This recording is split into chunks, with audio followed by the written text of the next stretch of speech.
Hi guys, welcome to my vlog. Dito kami ngayon sa Lolo, sa baba ng Lolo. Ito kami sa Papa John's Pizza. Kakain daw kami dito kasi bagong sahod. Nang libre. Nang libre daw si Silsi na Papa John's. Nang libre siya. Nang libre si Silsi ng Papa John's. Pero mayroon naman talagang pizza doon sa bahay. Ang dami. In-order si Binarbuto. Saka yung paunan ko. Nag-aanak. Diyan kayo nag-order guys. Papa John Pizza.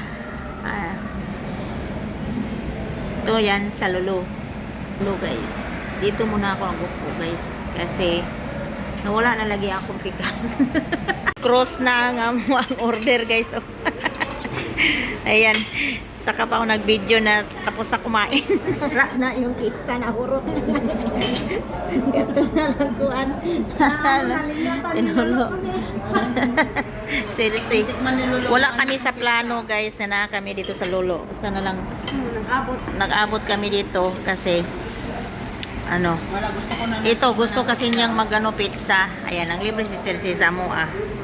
Oh. Ayun, kain tayo. Gusto ni Celsi mag-pizza. Nangawan ako sa Texas eh. Namin. Kanina. Ano ka kanina, di ba? Wax ka? Di ba, nagdating kami nagdalang kabalo? Pangalawang kain na namin to. Nagdaya doon sa Texas eh. Pizza. Kaya busog ako. Pagdating nakatulog ko, sobra talagang pagod ko. Bakit? Diba? Araw-araw na kami nagpunta. Sige lang. Ako, isa lang ang Ito na po dako, ino na. Ate Lolo na. Sarap ko ang. Kasi busog man me. Siya isa ra, huwag mo nag-hurot ang manukot. Kaya dako kayo. Ito kay manok. Di ko ka nagpitso. Hindi, pag pitso kasi, sabihin nyo sa kanila, Hindi man ko alam. malaki ang mga pitso nila dun sa Texas.